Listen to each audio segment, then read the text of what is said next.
first of our new look songs of praise this week, and we've got a great mix of music and stories for you. Now, believe it or not, it's 20 years since the launch of the National Lottery. So I'm here in Nottingham to meet a group of churches who have used their lottery awards to create something unique. And what would you do if your lucky numbers came up? I won £15 million on the lottery. It changed my life completely. Family and friends reveal their tribute to the murdered schoolteacher Anne Maguire. People just want to group together just to remember Anne. Adia Depetan meets a Syrian family separated by war. I hear stories about Syria all the time, but this really brings it home. And there's music from the remarkable Nicholas McCarthy, Blake team up with Rebecca Newman, and there's inspiring singing from around the country.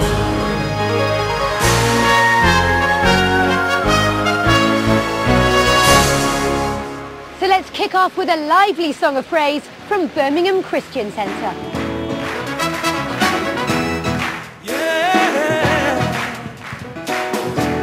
Together, Lord, you are good.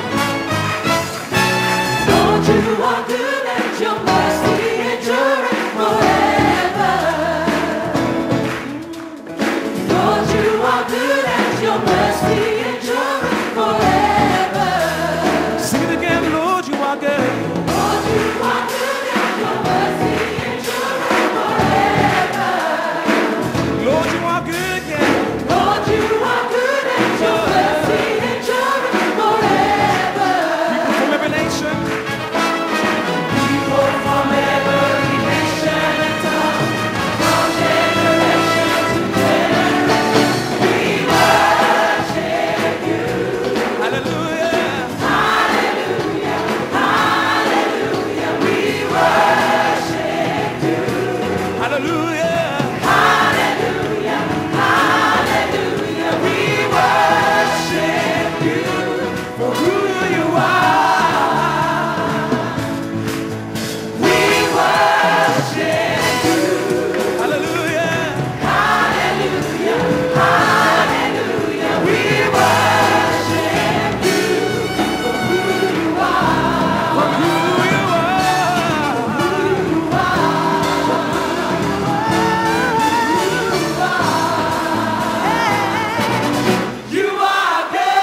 What a great song to start, and later on we'll be singing with the Salvation Army. But right now, I'm here at the Malt Cross in Nottingham.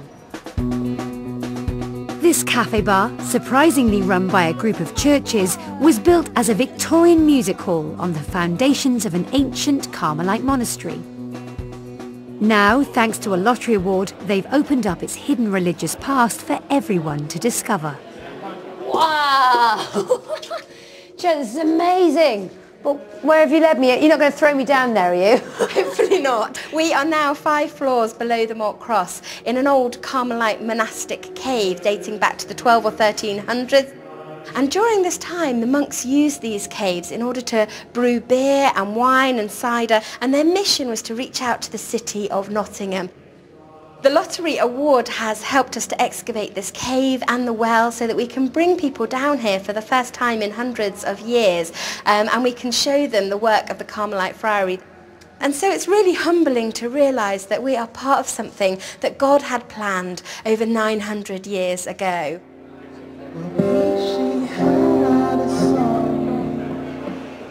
Joe, I absolutely love this place. It's really buzzing in here. But how did 45 churches come to be involved in running a cafe bar?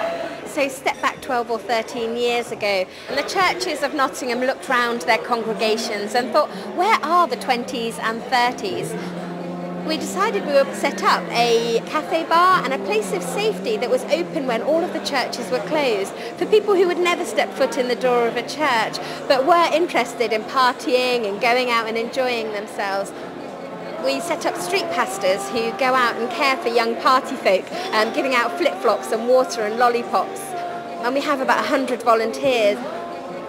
And we also set up a safe space for young people to come to that's open from 10 p.m. until 3 or 4 in the morning. and created a prayer room. This space is open when all of the churches are closed. Give them words and attitudes and helpful hands in different ways.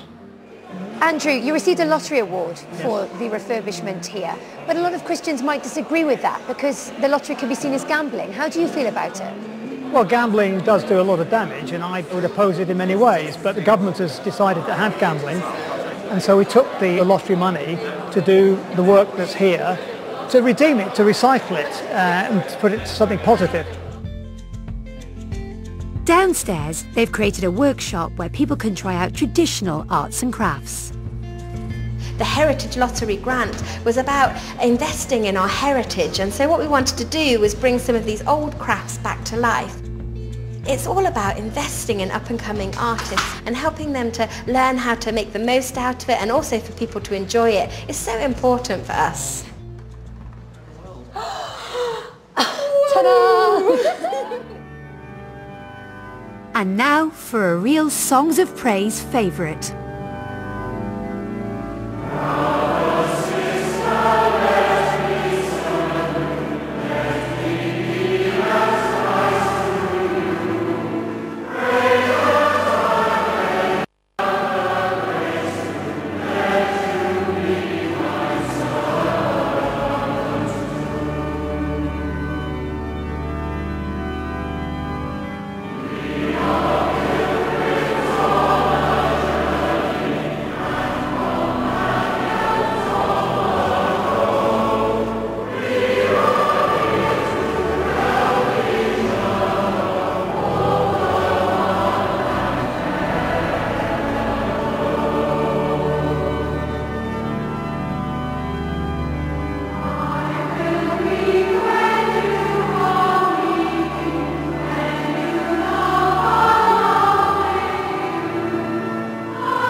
On the 3rd of November, a 16-year-old boy was jailed for 20 years for the murder of the Leeds schoolteacher, Anne Maguire.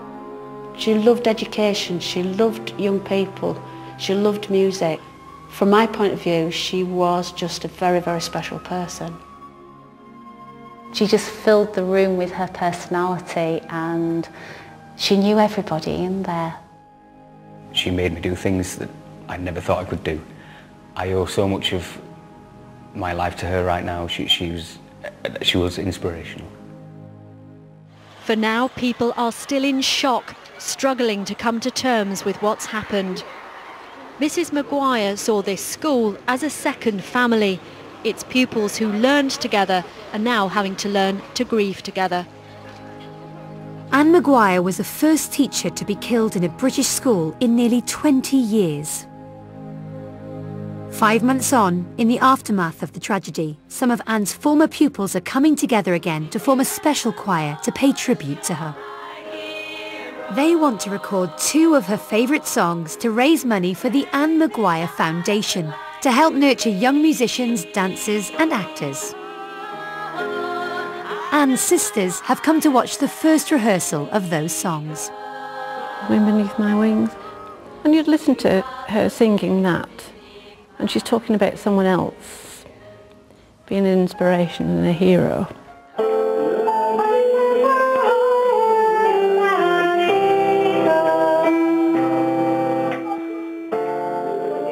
And really that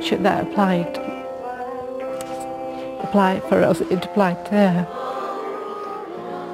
You are the wind beneath my wings.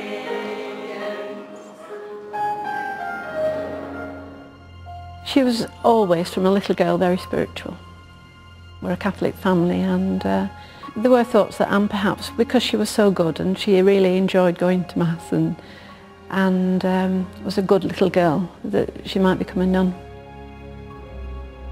People just want to group together just to remember Anne, because I just think she was so special and she's made such a difference to them in lots and lots of different ways.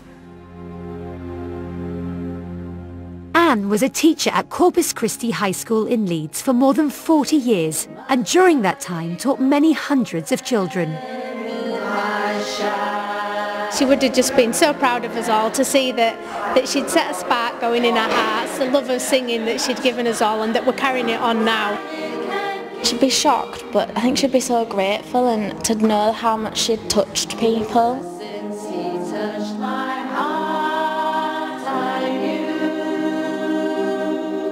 We've achieved our objective for the day, which was to explain to people and for them to go out and recruit. And if they each bring 1, 2 or 3 people, we'll reach our 100 target. I think she'd be very moved, she'd be very touched, she'd be very honoured.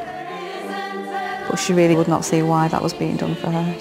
She was just one of these life's people that sort of give everything of herself but expected nothing from others. The friendship that we've got over 40 years is really showing through, and I think underlying that, underneath that, is Anne is watching over us. And she's looking down and saying, good on you. Next week, we see the choir as they record their special tribute and perform it in front of Anne's family and friends. How deep the Father's love for us, how vast beyond